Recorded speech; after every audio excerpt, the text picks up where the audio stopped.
October in Rockford had never looked so gray. Oscar Daniels pressed his palm against the grimy window of his Ford Ranger, tracing the outline of a droplet that slid across the glass like a tear. The radio emitted a fuzzy stream of news, but he'd stopped listening 10 minutes back, something about Reagan leading in the polls ahead of next month's election. Oscar switched it off with a sharp jab of his index finger. The silence felt better. He pulled into the parking lot of Ingersoll Milling Machine Company at 5:47 a.m., just as he had every weekday morning since 1963. The massive red brick building loomed against the pre-dawn sky, its windows glowing with that particular fluorescent light that always reminded Oscar of a doctor's office. Factory light, working light, real light. 21 years at the same machine shop. The thought settled in his chest with the solid weight of accomplishment as he slammed his truck door. The sound echoed across the half-empty parking lot, fewer cars these days. Just temporary, he told himself, just a dip. The autumn air bit at his face as Oscar walked toward the employee entrance, lunch pail swinging in his right hand, thermos of coffee in his left. The rhythmic clanking of metal against his thigh, a sound as familiar as his own heartbeat. His steel-toed boots crunched over loose gravel, each step deliberate and measured. There was comfort in the routine, in knowing exactly how many paces it took to cross from truck to door, 47, in the precise weight of the lunch pail his wife Penny had packed for him, turkey sandwich today, he could tell by the heft. The security guard nodded as Oscar approached. Morning, Oscar. Morning, Lou, cold one today. Going to be a cold winter, they say. Oscar swiped his time card and punched in at exactly 5:52. He liked being early, liked having those 8 minutes to himself before his shift officially started at 6:00. Time to put on his work jacket, organize his tools, prepare his mind. The machine floor hummed with a quiet energy that would build to a roar once all the lathes and milling machines powered up. Oscar could identify every sound in this building, the high whine of the cylindrical grinders, the rhythmic chunking of the drill presses, the hissing of the hydraulic systems. These sounds had seeped into his bones over 2 decades. They were the soundtrack of his life. He approached his workstation, Ingersoll No. 7, a massive CNC milling machine that could cut precision parts for anything from jet engines to mining equipment. Oscar ran his hand along the control panel, feeling the cool metal beneath his fingertips. There was pride in this, in knowing that his hands helped create things that mattered, things that built America. His father had worked at Greenlee Tool before him, and his grandfather at W.F. and John Barnes Company before that. 3 generations of Daniel's men, building the machines that built everything else. "Machines waiting on you, Oscar," said Hank Pritchett from the station next to his. Hank had been at Ingersoll even longer than Oscar, 27 years. His leathery face was etched with fine metal dust that had settled into the creases around his eyes and mouth, giving him a permanently grizzled look. "She missed you over the weekend." Oscar smiled, patting the control panel again. Just needed a couple days away from each other, keeps the relationship fresh. The joke was old, worn smooth like river stones from repetition, but it still drew the expected chuckle from Hank. These were the rhythms of the shop floor, as precise and dependable as the machines they operated. Oscar checked the work order for the day, a series of complex parts for a textile machine being shipped to North Carolina. He studied the blueprints, mentally mapping out the cuts, the sequence, the tooling changes. This was where he lived, in this realm of measurements precise to a thousandth of an inch, in the translation of 2-dimensional drawings into solid, gleaming metal. By 6:30, the entire shop floor was alive, a symphony of mechanical noise that would have been deafening to an outsider, but to Oscar was simply the sound of work, of purpose, of things being made. He calibrated his machine with practiced movements, his fingers finding the right buttons and dials without conscious thought. This was craftsmanship. This was what it meant to be a machinist. The first steel blank went into the vise. Oscar checked the alignment, made a minor adjustment, and initiated the cutting sequence. The machine came alive under his command, the cutting head descending with precise ferocity into the metal. Blue-gray curls of steel peeled away from the workpiece, spiraling down into the catch tray. There was something hypnotic about watching metal transform, about seeing the hidden shape emerge from the featureless block. "You see the notice?" Hank asked during their 9:30 break. They stood near the coffee maker in the break room, steam rising from their cups, the room hazy with cigarette smoke despite the ventilation fans laboring overhead. "What notice?" Oscar sipped his coffee, grimacing at the burnt taste. On the bulletin board, another round of layoffs, 30 guys this time. Oscar felt something cold settle in his stomach. Temporary. Hank's expression hardened. "Don't think so, Oscar, not like the furloughs last spring. These are permanent cuts." "Which department?" "Mostly assembly, some from final machining. List goes up Friday." Oscar nodded, working to keep his face neutral. He had 21 years, he was a precision machinist on the most advanced CNC equipment in the shop. He had nothing to worry about. These layoffs were hitting the newer guys, the less skilled positions. It was unfortunate but necessary. Just temporary adjustments until the market turned around. "It's this recession," Oscar said, repeating what he'd heard on the nightly news. "Just taking longer to recover than they thought. Orders will pick up again." Hank studied him for a long moment, his eyes tired. "You really believe that?" "Of course I do. Ingersoll's been here since 1891. That's what, 93 years. They've survived the Great Depression, 2 world wars. They'll survive this. You've seen the imports coming in, Japanese machines selling for 20% less than ours."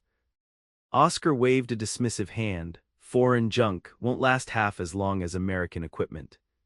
"Maybe," Hank said. "But people are buying it anyway." Back at his machine, Oscar found it harder to lose himself in the work. His eyes kept drifting to the office windows overlooking the shop floor. The blinds were drawn, but he could see shadows moving behind them, figures in meetings that stretched for hours. The floor supervisor, Pete Caldwell, emerged at one point, his face set in grim lines as he crossed to the foreman's station. Oscar focused on the cutting operation, watching as the end mill carved a precise channel into the workpiece. Control, precision, reliability, these were the values that defined him. 21 years without a single rejected part. That had to count for something, that had to matter. At lunch, he sat with his usual group, Hank, Carlos from assembly, and Derek, who ran the heat treat furnaces. The conversation drifted inevitably to the layoffs, to the rumors circulating through the plant. "My cousin works at Sunstrand," Carlos said, unwrapping his sandwich. "Says they're cutting back there too, 300 people last month." Oscar frowned. Sunstrand was another of Rockford's industrial giants, making aerospace components. "Temporary." Carlos gave him a look. "You keep saying that word, Oscar. Nothing temporary about what's happening." "Just a downturn," Oscar insisted. "Market cycle, always have." Derek leaned forward, lowering his voice. "You know Barbara Kallman's moving some production to Mexico, building a plant down there, training the locals, paying them what, $2 an hour." "That's different," Oscar said. "They make textile equipment, not precision machine tools. You can't outsource what we do." The others exchanged glances that Oscar pretended not to see. He focused on his sandwich, on the familiar taste of turkey and Swiss on rye, on the apple Penny had polished to a shine. He'd tell Penny about the layoffs tonight, but frame it properly. No need to worry her. 21 years counted for something. Skill counted for something. The afternoon passed in a blur of measurements and machine adjustments. Oscar completed the textile machine components ahead of schedule, his hands working with a desperate efficiency. Each perfect part felt like an argument for his continued employment, a testament to what American manufacturing stood for. As he was cleaning his station at the end of his shift, Pete Caldwell approached, clipboard in hand. Pete was 45, 10 years younger than Oscar, with a mechanical engineering degree from the University of Illinois and the careful manner of someone who had risen from the shop floor to management. "Oscar, got a minute?" "Sure, Pete." Oscar wiped his hands on a shop rag, leaving dark smudges on the cloth. "What's up?" "Just wanted to let you know we're reassigning some of the workstations next week. You'll be moving to CNC4. Oscar frowned. CNC4 was an older machine, less precise, used mostly for rough cuts. Something wrong with number 7. Pete hesitated. "We're consolidating some operations. 4 machinists on 3 machines instead of 6 on 6, more efficient." "And the other machines?" "Being sold, part of the cost-cutting measures."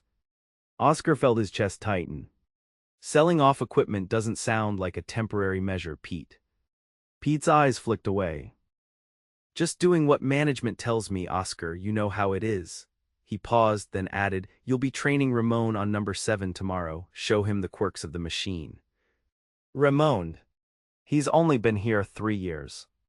He's got the new computer training certification. Company sent him to the Ingersoll Technical School last summer. Oscar stood very still, feeling something shift beneath his feet, as though the concrete floor of the factory had suddenly become unstable. I've been running that machine for 8 years, Pete. I know every noise it makes, every vibration. I can tell when a bearing is going to fail before the sensors pick it up. I know that, Oscar. But Ramon's certified on the new programming system. Pete's voice softened. Look, at least you're not on the list for Friday, that's something, right?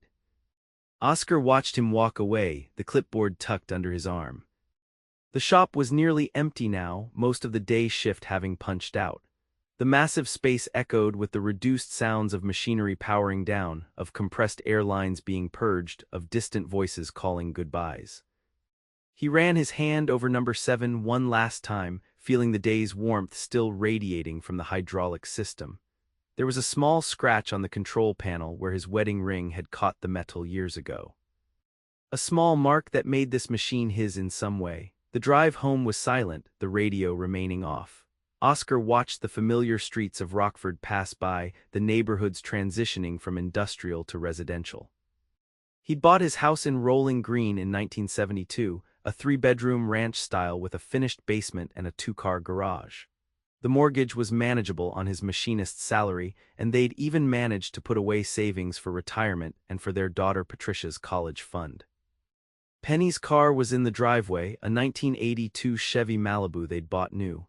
Oscar parked beside it, sitting for a moment before getting out. Through the kitchen window he could see Penny moving around, preparing dinner. The warm yellow light spilled out into the darkening October evening. He took a deep breath and stepped out of the truck. The house smelled of pot roast and potatoes, Penny's Wednesday special. She turned as he entered, her smile as warming as the kitchen itself. "There's my man," she said, wiping her hands on her apron. Penny Daniels had aged gracefully into her early 50s, her brown hair now streaked with silver laugh lines framing her eyes. She'd worked as a secretary at the Rockford School District office for 18 years, a job she took after Patricia started school. Oscar kissed her cheek. "Smells good. Should be ready in 20 minutes. How was work?" He hesitated, then forced a smile. "Same as always, where's Patty?" "Library study group. Said she'd be home by 7. Penny returned to the stove, stirring something. "Everything okay? You look tired." "Just a long day." Oscar opened the refrigerator and took out a can of Miller Lite. "Mind if I catch the news before dinner?" In the living room, Oscar settled into his recliner, the leather groaning beneath his weight. The TV flickered to life with a press of the remote. The local news was just starting, the anchor's serious expression filling the screen. "Our top story tonight, more economic concerns for the Forest City as Rockford Drill announces plans to cut 90 jobs effective next month." This follows layoffs at Greenlee, Barber Coleman, and Sunstrand earlier this year. City officials expressed concern about the impact on the local economy. Oscar took a long pull from his beer, letting the cold liquid numb his throat. On screen, the image shifted to a Rockford Drill employee being interviewed in a parking lot, his face tight with barely controlled emotion. 24 years I've worked here. 24 years of never calling in sick, never being late. And they hand me a pink slip and tell me good luck. What am I supposed to do now? I'm 53 years old." Oscar changed the channel. A sitcom filled the screen, canned laughter washing over him. He stared at it without seeing, his mind replaying Pete's words. "At least you're not on the list for Friday." Not on this list, but there would be other lists. The thought formed fully in his mind for the first time, startling in its clarity. There would be other lists, and eventually his name would appear on one of them. Dinner was quiet, Penny filling the silence with talk about her day at work, about Patricia's upcoming midterms at Rock Valley College, about the new shopping center being built on East State Street.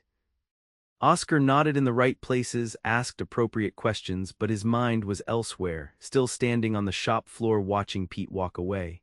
"Earth to Oscar," Penny said, waving her hand in front of his face. "You haven't heard a word I've said for the last 5 minutes." "Sorry, Pen, just thinking about work." "Something happened today."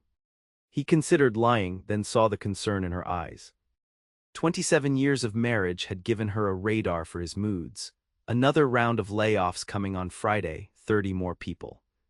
Penny's fork paused halfway to her mouth. "From your department?" "Mostly assembly. Some from final machining. But not precision CNC." "Not this time, but—" He couldn't finish the thought. Penny reached across the table and took his hand. Her fingers were warm, slightly rough from years of household work despite the lotions she applied each night. "But you're worried about next time." 21 years, Pen, that has to count for something." "Of course it does," her voice was firm, reassuring. "You're one of their most skilled machinists. They need people like you." Oscar wanted to believe her, needed to believe her, but Pete's words about Ramon and the new certification kept echoing in his mind. They're selling off machines, consolidating operations. It's just temporary measures until business picks up again. Oscar nearly laughed at hearing his own words from earlier in the day repeated back to him. "That's what I told Hank." "And it's true," Penny insisted. "Rockford has always been a manufacturing town. It's who we are." After dinner, Patricia came home, her arms full of textbooks. At 19, she was in her second year at Rock Valley, studying business administration. She had Oscar's dark hair and Penny's quick smile, a combination that made both parents inordinately proud. "How's my college girl?" Oscar asked as she dropped her books on the coffee table, exhausted. "Accounting is trying to kill me." She collapsed dramatically onto the sofa. "Who invented debits and credits anyway? Satan." Oscar chuckled. "Working hard will pay off, you'll see." "That's what you always say, Dad." She sat up, eyeing him. "You okay? You look stressed." "Just tired, sweetheart. Big day at the plant." Patricia nodded, but her expression remained skeptical. "Mom said there might be more layoffs." "Nothing for us to worry about," Oscar said firmly. "Your dad's got seniority." Later, in bed with Penny asleep beside him, Oscar stared at the ceiling. The familiar shadows cast by streetlights through the blinds created patterns he'd memorized over years of sleepless nights. The house was quiet except for the occasional settling creaks and the distant hum of the refrigerator. He thought about his father, Arthur Daniels, who had worked at Greenlee Tool for 34 years until retirement. Arthur had started as a grinder's apprentice at 17 and worked his way up to shop supervisor. He'd bought his house with cash after 15 years of saving. He'd put 2 children through college. He'd never worried about layoffs or outsourcing or foreign competition. "The world needs what we make," Arthur used to say. "As long as people are building things, they'll need tools. And as long as they need tools, Rockford will make them." The industrial machine tool capital of the world, they called it. Rockford, Illinois, a city built on manufacturing, on the precise cutting of metal, on the creation of the machines that made everything else. It was an identity, a heritage, a promise that extended from generation to generation. Oscar closed his eyes, willing sleep to come, but his mind kept churning with numbers. 30 layoffs this round, 90 at Rockford Drill. 300 at Sunstrand, production moving to Mexico, Japanese imports selling for 20% less. He was 55 years old with a mortgage nearly paid off and a daughter in college. Too young to retire, too old to start over, too specialized in his skills to easily transfer to another industry. His entire identity was bound up in being a precision machinist at Ingersoll. What would he be without that? The next morning arrived too quickly. Oscar moved through his routine with mechanical precision. Shower, shave, dress, coffee, kiss Penny goodbye. The rhythms remained the same even as anxiety gnawed at his insides. The factory parking lot seemed emptier than the day before, though Oscar knew that was his imagination. Same number of cars, same gray October sky, same massive red brick building with its promise of order and purpose. Inside, the atmosphere on the shop floor was tense, conversations hushed, everyone glancing periodically toward the bulletin board where the layoff list would be posted Friday. Oscar made his way to number 7 where Ramon was already waiting. The younger man stood awkwardly beside the machine, a notebook in his hands. "Morning, Ramon," Oscar said, forcing neutrality into his voice. None of this was Ramon's fault. "Morning, Mr. Daniels. Pete said you'd be showing me the ropes on this system." "Oscar, please, we don't stand on ceremony here," he gestured toward the control panel. "Let's start with the basics. This machine has quirks you won't find in the manual." For the next hour, Oscar guided Ramon through the idiosyncrasies of number 7. How the Z-axis needed a slight adjustment after extended milling operations, how the coolant flow needed to be monitored during certain cuts, how the vibration pattern changed subtly before a tool began to dull. Ramon was a quick study, taking notes, asking intelligent questions. He had come to Ingersoll from Chicago 3 years earlier, part of a new wave of machinists trained on the latest computer-controlled systems rather than working their way up from manual machines. He was 28, married with a young child, earnest in his desire to learn. "Thanks for this," Ramon said during their morning break. "Some of the older guys aren't so willing to share their knowledge." Oscar paused, paper cup of coffee halfway to his lips. "Why do you think that is?" "I guess they see us as a threat, the new generation with the computer training." "And do you see yourself replacing us?" Ramon looked uncomfortable. "I just want to work, man, support my family." "Same as you." Oscar nodded slowly. "The thing is, Ramon, what I've been showing you this morning, the sounds, the vibrations, the feel of the machine, that's 21 years of experience. That's not something you learn in a technical school." "I know that, I respect that. But the company doesn't, not anymore." The words came out sharper than Oscar intended. "Sorry, that's not your problem." Ramon studied him for a moment. "For what it's worth, Mr. Daniels, Oscar, I think it's a mistake. The guys with your experience, you have knowledge that can't be programmed." The sincere comment touched Oscar more deeply than he expected. "I appreciate that." They returned to the machine, continuing the training. As the morning wore on, Oscar found himself sharing more than just technical knowledge. He told stories about challenging jobs he'd machined, about design solutions he'd contributed to, about the satisfaction of seeing a perfect part emerge from raw stock. At lunch, he sat at his usual table, but the conversation had a desperate quality today, everyone talking about anything but the impending layoffs. "Bears might actually make the playoffs this year," Derek was saying. "McMahon's really coming into his own." "Defense is still the key," Hank replied. "Singletary in the middle, Hampton on the line, they're monsters." Oscar ate his sandwich mechanically, tasting nothing. Through the windows of the supervisor's office, he could see Pete in another meeting, more shadows moving behind the blinds. After lunch, Pete emerged and crossed directly to Oscar's station. His expression told Oscar everything before a word was spoken. "Need to talk to you, Oscar, in my office." Ramon glanced between them, then busied himself with the machine's manual. Oscar wiped his hands and followed Pete across the floor, conscious of the eyes tracking their movement. Pete's office was small, utilitarian, a desk with a computer terminal, filing cabinets, blueprints pinned to corkboards. No personal photographs, no plants, nothing to suggest permanence. "Have a seat," Pete said, closing the door. Oscar sat, hands resting on his knees. "This about the reassignment to number 4. Pete sighed, settling behind his desk. "No, that's off the table now." He ran a hand through his thinning hair. "Oscar, I've got some difficult news. The management team has decided to accelerate the restructuring plan. The Friday list is being expanded." Oscar felt his chest constrict. How expanded? 55 positions instead of 30, Pete wouldn't meet his eyes, including 12 from precision machining. The room seemed to tilt slightly. Oscar gripped the arms of the chair, "And I'm on the list." It wasn't a question, but Pete nodded anyway. "I fought for you, Oscar, told them about your quality record, your experience, but they're making decisions based on other factors. Like the computer certification. Like age. Like salary and benefits," Pete said quietly. "The older machinists cost more, they're looking at the bottom line." 21 years, the number kept repeating in Oscar's mind. 21 years of perfect attendance, of quality work, of loyalty to the company, 21 years of defining himself as an Ingersoll machinist. When, the word came out as barely more than a whisper, 2 weeks' notice. There's a severance package, 3 months' salary, continuation of health benefits through the end of the year, outplacement services.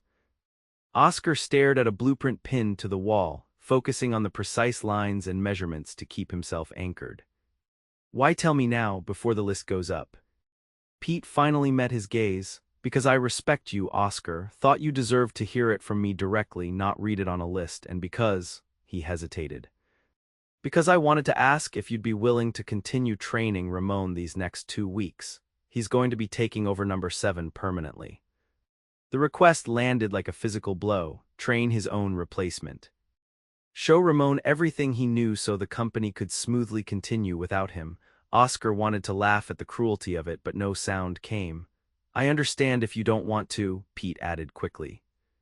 We can reassign him. Oscar thought about Ramon's earnest questions, his respect for the older machinist's knowledge. The younger man was just trying to support his family, just as Oscar had been doing for 21 years. I'll train him, Oscar said finally. He deserves to know what I know.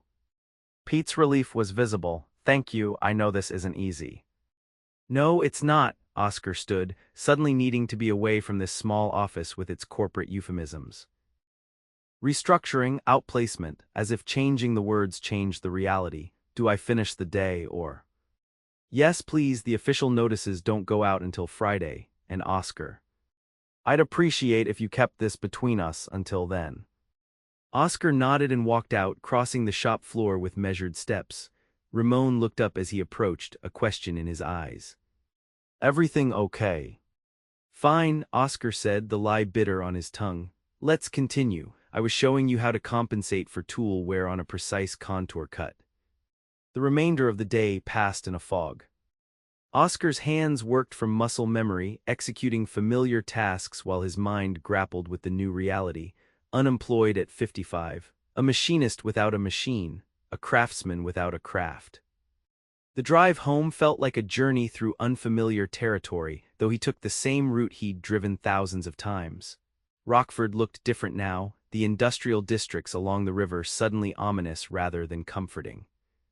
The massive factories that had been symbols of prosperity and stability now seemed like dinosaurs, huge creatures unaware of their impending extinction.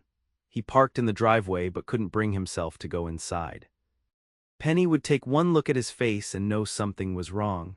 She would ask questions he wasn't ready to answer, offer reassurances he wasn't ready to hear. Instead, he walked to the backyard, to the small workshop he'd built in the corner of the property. The 10-by-12 structure housed his tools and projects, a sanctuary where he could work with his hands in the evenings and on weekends. He unlocked the door and stepped inside, inhaling the familiar scents of machine oil, wood shavings, and metal filings. Oscar switched on the light, illuminating his carefully organized space. A metal lathe he'd bought second-hand from a retiring hobbyist, a drill press, a workbench with precisely arranged tools, each in its designated place. The order and predictability of the space had always calmed him, but today it felt like a museum exhibit, a relic of a disappearing way of life. He sat on the shop stool, hands dangling between his knees, and allowed the reality to finally sink in. Laid off, terminated, redundant. What would he tell Penny? How would they manage Patricia's college expenses? What about the house payments, the retirement they'd planned, the 1,000 daily calculations that had been based on the assumption of continuing employment? But beyond the practical concerns lurked a deeper question. Who was Oscar Daniels without Ingersoll? For 21 years, his identity had been fused with his occupation. He was a machinist, a skilled tradesman, a maker of precision parts. He was the man who could hold tolerances of 1,000th of an inch, who could read blueprints like others read newspapers, who could feel when a machine was running true. Without that, what remained? The sound of the back door opening pulled him from his thoughts. Penny stood in the doorway of the workshop, concern etched on her face. Dinner's almost ready, she said. I was wondering where you were. Oscar knew his silence was answer enough. Penny stepped inside, closing the door behind her. What happened? I lost my job. The words hung in the air between them, stark and irrevocable. Effective 2 weeks from now. Penny's hand went to her mouth, but her eyes remained steady. The Friday list. He nodded. Pete told me early, didn't want me to read it on the bulletin board. After 21 years. How can they? She stopped, anger coloring her cheeks. Is it everyone, all the senior machinists? 12 from Precision Machining, the older, higher-paid ones. Oscar's laugh was hollow. They want me to train my replacement before I go. The final indignity. Penny crossed to him, wrapping her arms around his shoulders. Oscar leaned into her, allowing himself the comfort of her embrace. They stood like that for long minutes, the silence of the workshop enveloping them. We'll figure it out, she said finally, her voice firm with a conviction Oscar couldn't share. We have savings. I can pick up more hours at the district office. There are other machine shops in Rockford.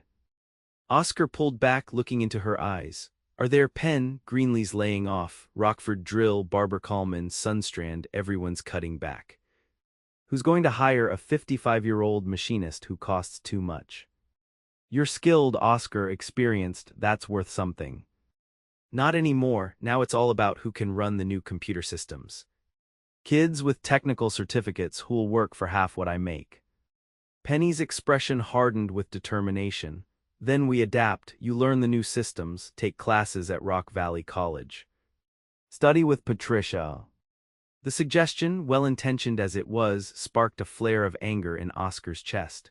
I'm too old to start over, Penny, too old to sit in a classroom with 20-year-olds learning about computer programming. That's not who I am. Then who are you if not someone who can adapt? The Oscar Daniels I married never backed down from a challenge. Her words stung with their accuracy. Wasn't that what he'd always prided himself on, solving problems, overcoming obstacles? But this felt different. This wasn't a difficult machining operation or a complex blueprint. This was the systematic dismantling of everything he'd built his life around. Let's just get through tonight, he said finally. I need some time to process this. Dinner was a somber affair. Patricia sensed the tension immediately, her eyes darting between her parents. What's wrong? She asked, setting down her fork. Did something happen? Oscar and Penny exchanged a glance. There was no point hiding it, she would know soon enough. I'm being laid off, Oscar said, forcing his voice to remain steady. Part of the cuts at Ingersoll. Patricia's eyes widened. But you've been there forever, they can't just… They can, they are, he tried to smile. It's just business, sweetheart, nothing personal. That's garbage, she said, a flash of her grandmother's fieriness showing through. After everything you've given that company. Language, Penny murmured, though the reprimand lacked conviction. What will you do? Patricia asked. The question hung in the air, unanswerable. Oscar pushed food around his plate. I don't know yet. Take some time, consider options. You could come take classes with me at Rock Valley, Patricia suggested, echoing her mother's earlier suggestion. They have technical programs for the new manufacturing systems. Maybe, Oscar said, though the thought of sitting in a classroom filled him with dread. Not because he couldn't learn, he'd always been quick with new skills, but because it represented a capitulation, an admission that everything he'd mastered over decades had become obsolete. Later that night, Oscar lay awake again, Penny's steady breathing beside him no comfort. Tomorrow he would return to the shop floor, pretending nothing had changed. He would train Ramon on number 7, passing along his knowledge piece by piece, preparing for his own erasure. The next day at work was surreal. Oscar moved through the motions of his job with mechanical precision while keeping up the pretense that everything was normal. Ramon continued to ask questions, eager to absorb the older machinist's knowledge, unaware of the corporate decision that had turned their training sessions into a forced succession plan. How do you know when the cutting speed is just right? Ramon asked as they watched the end mill carve into a piece of stainless steel.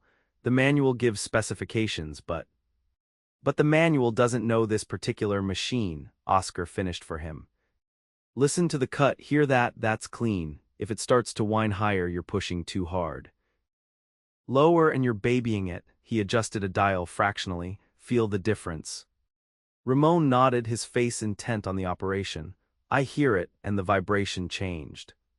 Good, that's what 20 years on these machines teaches you, the feel. The sound, things no manual can explain. Ramon glanced at him. Must be hard to see things changing, all the computerization, the automation. Oscar kept his eyes on the machine. Change is part of manufacturing. Always has been, the words felt hollow, rehearsed, but some knowledge never goes obsolete. The fundamentals of metal cutting haven't changed since the Romans. The day crawled by, each minute stretching painfully. Oscar avoided the eyes of his coworkers, especially Hank and the others who had become friends over decades. Pete had asked for discretion until Friday, and Oscar would honor that, but the secret felt like a physical weight.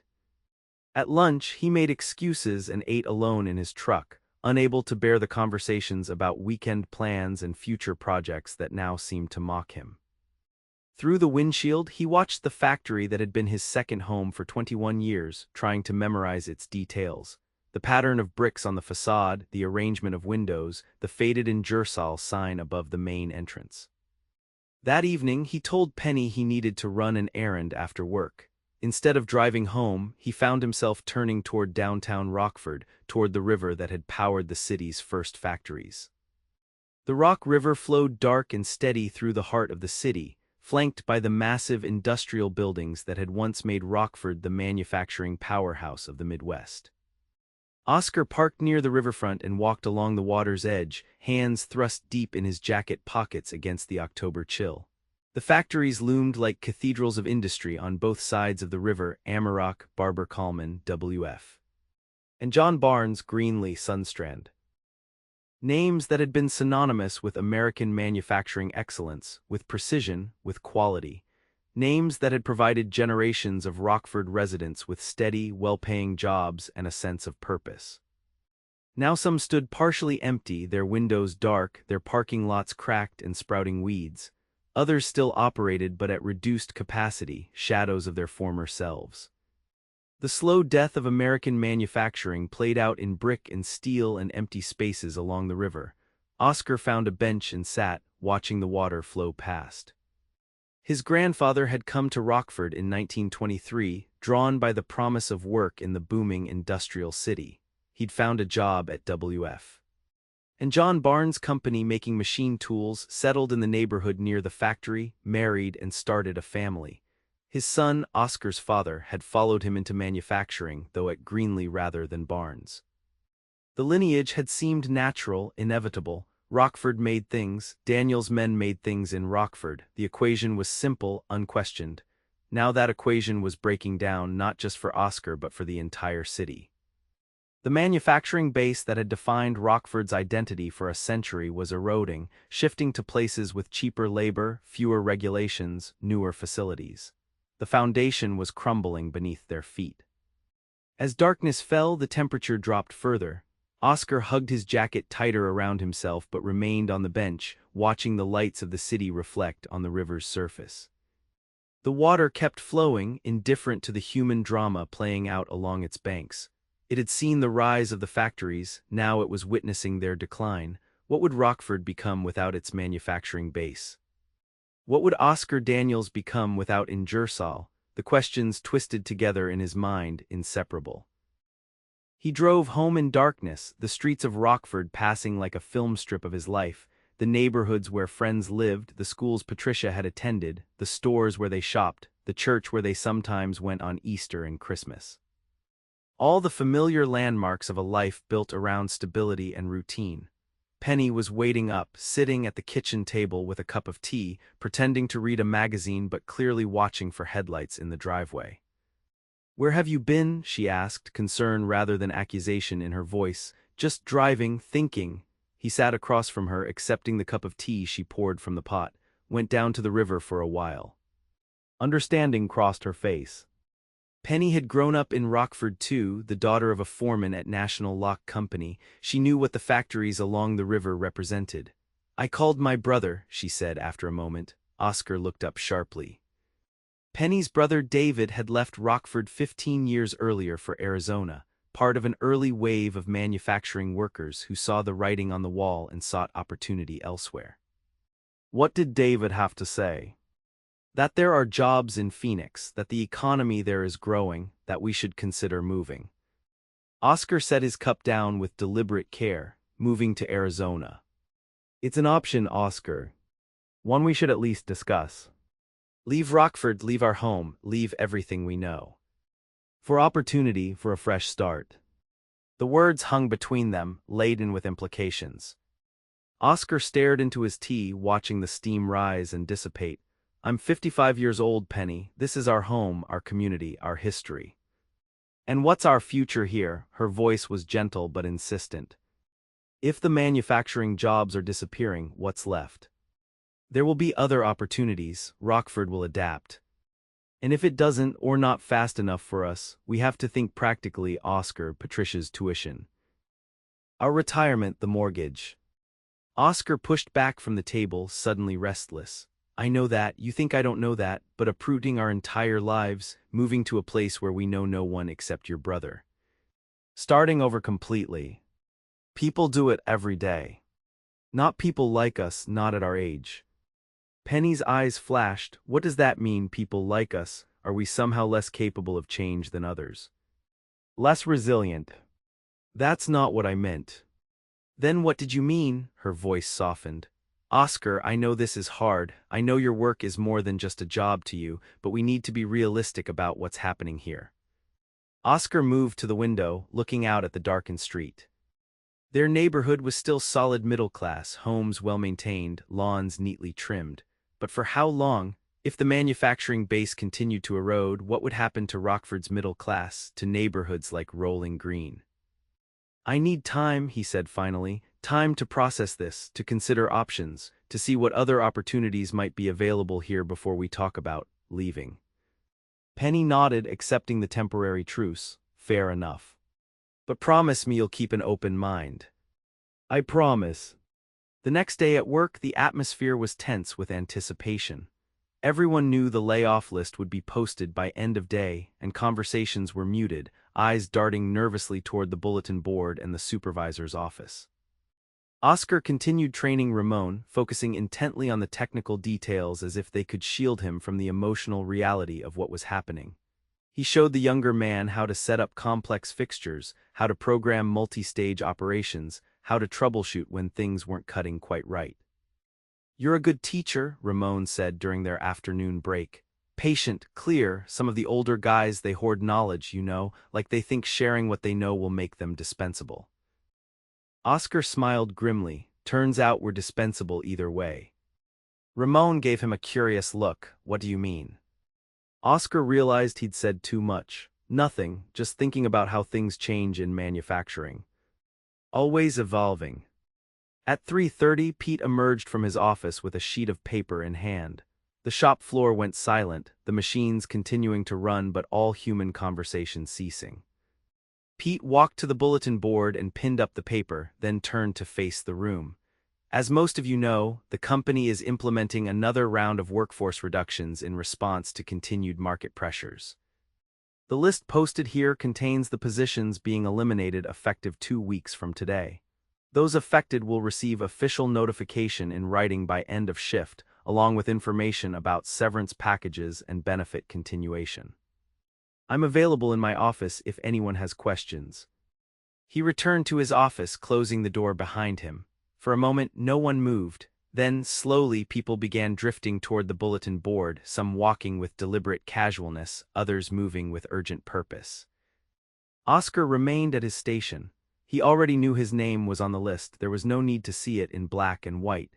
Instead, he watched the reactions ripple through the shop floor, the slumped shoulders, the shaking heads, the quiet conversations of commiseration. 12 from precision machining. How many of his friends, how many men he'd worked alongside for decades? Hank returned from the bulletin board, his face ashen. I'm on it, he said without preamble. 37 years, Oscar. 37 years, and they let me go with a piece of paper. Oscar felt a surge of genuine grief for his friend. I'm sorry, Hank. You checked the list yet? Oscar hesitated, then decided there was no point in pretending. Pete told me yesterday. I'm on it too. Hank's eyes widened. But you're one of the best operators they've got. Apparently that doesn't matter as much as what they have to pay me. They stood in silence, two men confronting the end of careers they had thought would carry them to retirement. Around them, the machines continued their precise operations, indifferent to the human drama unfolding. "What are you going to do?" Hank asked finally. "I don't know yet, you." "My cousin's got a hunting cabin up in Wisconsin. Might go up there for a while, clear my head." Hank glanced around the shop. "Can't imagine not coming here every day, you know, been doing it so long it's like breathing." Oscar nodded, understanding exactly. The routine, the familiarity, the sense of purpose, all about to be stripped away. "We should get a drink after work," Hank suggested. "You, me, whoever else is on the list. Send ourselves off properly." Oscar thought about Penny waiting at home, about the difficult conversations they still needed to have. "Maybe another day, I should get home, talk things through with the family." "Sure, sure. Family comes first," Hank clapped him on the shoulder. "But the offer stands. Sometimes a man needs to sit with others who understand." By the end of the shift, the mood on the shop floor had solidified into a mixture of somber resignation and simmering anger. Those whose names were on the list moved like ghosts, going through the motions of work while processing their new reality. Those who had been spared this round operated with a nervous energy, aware that their reprieve might be temporary. Oscar cleaned his station with methodical care, wiping down surfaces that didn't need wiping, organizing tools that were already in order. These small rituals of the workday had always centered him, provided a sense of control and completion. Now they felt like rehearsals for departure. Pete approached as Oscar was putting on his jacket to leave. "Got a minute?" They walked to the supervisor's office where Pete handed Oscar an envelope. "Your official notice. HR asked me to deliver these personally." Oscar took the envelope but didn't open it. "Anything in here I don't already know?" "Details about the severance package, contact information for the outplacement service. Timeline for returning company property." Pete's official tone faltered. "Oscar, for what it's worth, I think this is a mistake. The company's losing decades of knowledge and skill that can't be replaced." "But that's not your decision to make." "No. It comes from higher up, way higher." Pete hesitated. "There's talk of moving more production to the new plant in Taiwan, lower costs, less regulation. And the Rockford facility. Scaling back. Focusing on specialized, low-volume orders that aren't economical to offshore, for now at least." The confirmation of his fears hit Oscar with physical force. Not just individual layoffs, but a systematic dismantling of American manufacturing capacity. The tools and machines that had built the nation's prosperity being shipped overseas, along with the jobs and knowledge they represented. "Thank you for telling me," Oscar said, suddenly tired beyond words. "At least I know it's not personal." "It's not," Pete insisted. "You're a damn good machinist, Oscar, one of the best I've worked with. Just not worth what they have to pay me." Outside, the October evening was fully dark, the parking lot illuminated by sodium lights that cast everything in a sickly yellow glow. Oscar sat in his truck, the envelope on the passenger seat beside him, and allowed himself a moment of pure grief. Not just for his job, but for what it represented, a way of life, an identity, a sense of purpose and pride. He thought about his father and grandfather, about the generations of skilled tradesmen who had built America with their hands and their knowledge. What would they make of this moment, of the hollowing out of American manufacturing, of the betrayal of the social contract that had bound companies and workers together? The drive home was a blur, Oscar's mind churning with memories and questions. The familiar streets of Rockford seemed to mock him now, the city itself a reminder of what was being lost. He parked in the driveway and sat for long minutes, gathering himself before going inside. Penny met him at the door, her expression telling him she already knew. "Patricia called from campus, it's all over town. The layoffs at Ingersoll." Oscar nodded, suddenly unable to speak. "Come in," she said, taking his hand. "Dinner's ready, we'll talk after we eat." Dinner was quiet, the three of them around the table, with the unspoken reality of Oscar's job loss hanging over them. Patricia kept shooting worried glances at her father, while Penny maintained a flow of determined normalcy, talking about her day at work, about the upcoming weekend. After dinner, Patricia insisted on doing the dishes, shooing her parents into the living room. "You guys need to talk," she said. "I've got this." In the living room, Oscar and Penny sat side by side on the sofa, the familiar comfort of their home suddenly seeming fragile, contingent. I opened the envelope, Oscar said. 3-month severance, health insurance through December, that's it, 21 years reduced to 3 months' pay. Penny took his hand. We have savings, we'll be okay for a while. And then what? Where does a 55-year-old machinist go when all the machine shops are cutting back? There are options, Oscar, we just need to be open to them, she hesitated. I talked to David again today. He says there's a machinist position open at the aerospace company where he works. He could put in a word for you. Oscar pulled his hand away. You told your brother about the layoff before I even came home with the official notice. I called to ask about opportunities, that's all. After our conversation last night. So you've already decided we're moving to Arizona. I haven't decided anything, Penny said, her voice taking on an edge. I'm exploring options, someone has to. And you don't think I can do that, you don't think I'm capable of figuring this out. That's not what I said. But it's what you meant, Oscar stood, pacing the living room. You think I'm stuck in the past, unable to adapt, the stubborn old machinist who can't accept change. Oscar, that's not fair. Isn't it? You're already planning our move to Arizona, talking to your brother about jobs, making decisions without even consulting me. Penny's eyes flashed.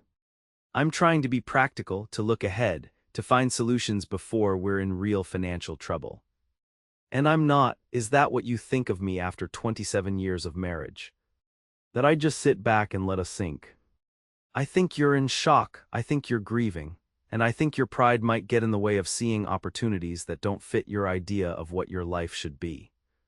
The words stung because they contained truth.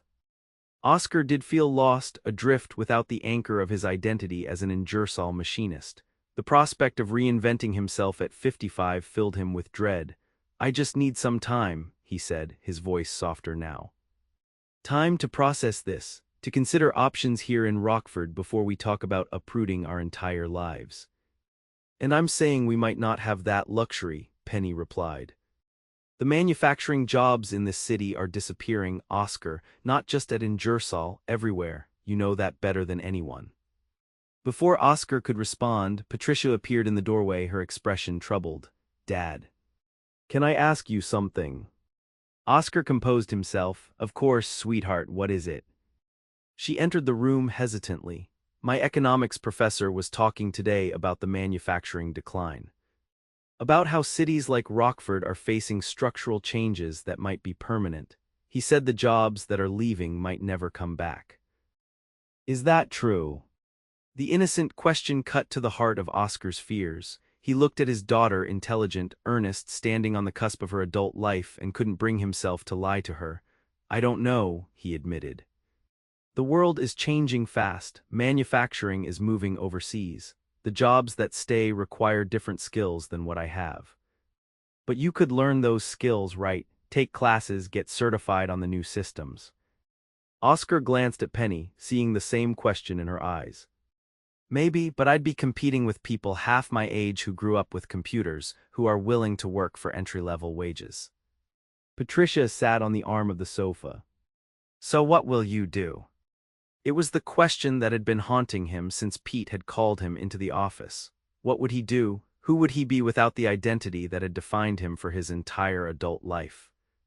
I'm still figuring that out, he said honestly, but I promise you this, whatever happens will be okay, I'll make sure of that. Patricia nodded, accepting the reassurance even though Oscar himself wasn't sure he believed it. I know you will, Dad, you always have. That night Oscar lay awake again, Penny sleeping fitfully beside him. The house creaked and settled around them, the familiar sounds that had been the backdrop to their life together. Down the hall, Patricia slept in the bedroom that had been hers since childhood, soon to be empty when she moved to her own apartment next semester. Change was coming, whether he was ready for it or not. The question was how to face it, with resistance or acceptance, with fear or courage. Oscar thought about Ramon, the young machinist who would take over his position at Ingersoll. Ramon hadn't created this situation. He was just trying to build a life for his family, just as Oscar had been doing for the past 21 years. The anger Oscar had initially felt toward him had faded, replaced by a grudging respect for the younger man's eagerness to learn, to carry forward the knowledge that Oscar and others like him had accumulated. Maybe that was a kind of legacy, not the continuous employment he'd expected, but the passing of skills and knowledge to the next generation, even if that generation would practice those skills in a changed landscape. The next morning, Oscar rose early before the alarm. He dressed quietly, trying not to wake Penny, and went to the kitchen to make coffee. Through the window, he could see the first pale light of dawn breaking over the rooftops of the neighborhood. Penny appeared in the doorway as he was pouring his first cup, her bathrobe pulled tight against the morning chill. "You're up early." Couldn't sleep, he poured a cup for her too, adding the splash of cream she preferred. "Thinking about what you said last night, about options." She accepted the coffee with a nod of thanks, and you're right, I need to be open to possibilities I hadn't considered before. Even ones that don't fit my idea of what my life should be. The admission seemed to surprise her. "Does that mean you'll consider David's offer, the job in Phoenix?" "It means I'll consider everything. But I want to look at possibilities here first. Give Rockford a chance before we decide to leave." "That's fair," she sipped her coffee, studying him over the rim of the cup. "What changed?" Oscar thought about it, something Ramon said yesterday. About how some of the older machinists hoard knowledge, afraid that sharing what they know will make them dispensable.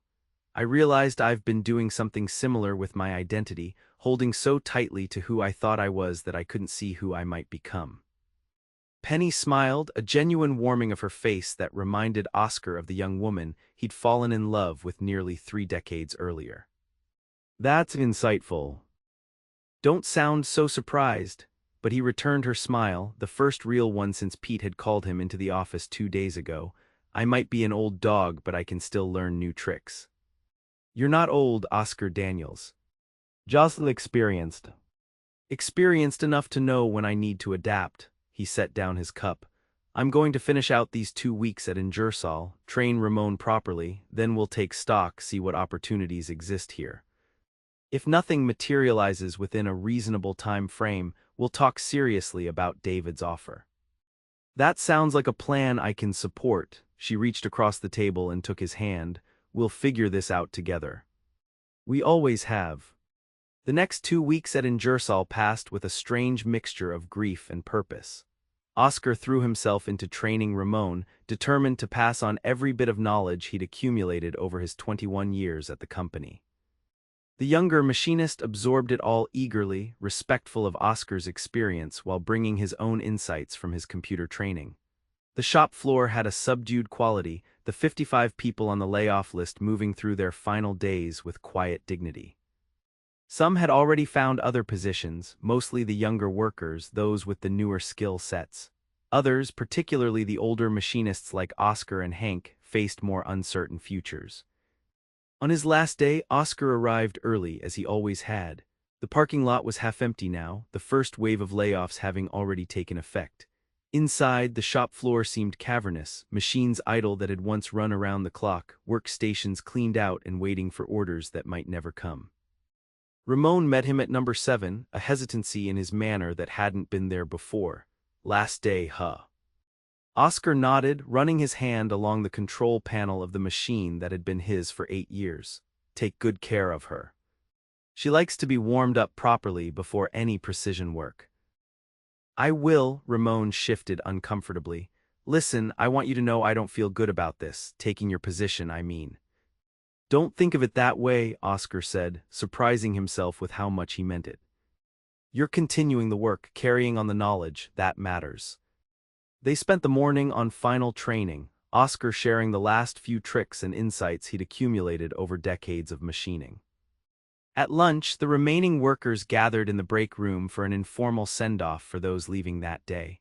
Pete said a few words, uncomfortable in his role as the bearer of corporate decisions he clearly didn't fully support. Hank presented Oscar with a plaque the machinists had made, a precision-cut piece of stainless steel engraved with his name and years of service. "So you don't forget us," Hank said, his gruff voice betraying emotion. Oscar accepted it, feeling the weight of the metal in his hands, running his fingers over the perfect engraving. I could never forget this place, or any of you. By the end of the shift, Oscar had cleaned out his locker, returned his company badge, and completed his exit interview with HR. The final task was to punch his time card one last time, a ritual he'd performed thousands of times over 21 years, now invested with a finality that made his hand tremble slightly. 6:00 p.m. The end of his last shift at Ingersoll Milling Machine Company. Oscar walked across the parking lot to his truck, the metal plaque tucked under his arm. Behind him stood the massive factory where he'd spent more waking hours than in his own home over the past 2 decades. Ahead lay what? Uncertainty, challenge, change, but also possibility. He started the truck and pulled out of the parking lot, not looking back. The sun was setting over Rockford, casting long shadows across the industrial district. Oscar drove toward the river, toward the heart of the city that had been built on manufacturing, on the skills of people like him. The question still remained, what would Rockford become without its manufacturing base? What would Oscar Daniels become without Ingersoll? For the first time since receiving the news of his layoff, Oscar felt a flicker of curiosity about those answers, rather than just dread. The city would adapt or it wouldn't. He would adapt or he wouldn't, but standing still wasn't an option, not for Rockford and not for him. Oscar parked near the river and got out, the October evening chilly but not uncomfortable. He walked to the railing overlooking the water, the metal plaque still in his hands. The river flowed steady and constant, as it had through all the changes Rockford had seen, the rise of industry, the prosperous middle-class decades, and now the uncertain future of deindustrialization. He traced the engraved letters of his name on the plaque, feeling the precision of the cut, the quality of the work. This was what he knew, this was what he valued, this was what he had to offer whatever came next. Oscar Daniels, machinist, craftsman. Maker of precision parts, but also husband, father, problem solver, adapter. The river flowed on, carrying the reflection of Rockford's past toward an unfamiliar future. Oscar watched it for a time, then turned back toward his truck, toward home, toward whatever would come next. In the months and years that followed, Rockford would continue to change. More factories would close or downsize. The industrial workforce would shrink further. The city would struggle to redefine itself, to find a new economic identity in a changed global landscape. For Oscar and Penny, the path forward would include difficult decisions, compromises, and unexpected opportunities. They would eventually leave Rockford, but not for Phoenix, for Madison, Wisconsin, where Oscar found work teaching precision machining at a technical college, passing his knowledge to a new generation of students.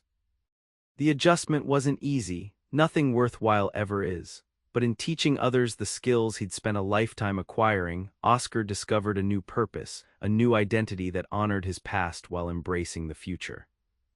And on his desk at the technical college, beside the family photos and the teaching awards, sat a precision-cut piece of stainless steel engraved with his name and years of service, a reminder not just of what he had lost, but of what he had gained. The knowledge, the skill, the pride in work well done, these things couldn't be outsourced, couldn't be automated, couldn't be made obsolete. These things Oscar Daniels came to understand were his true legacy, more lasting than any part he'd machined, more valuable than any job he'd held. And in passing them on, he ensured they would outlast him, flowing forward like the Rock River through Rockford, carrying something essential from the past into the uncertain future.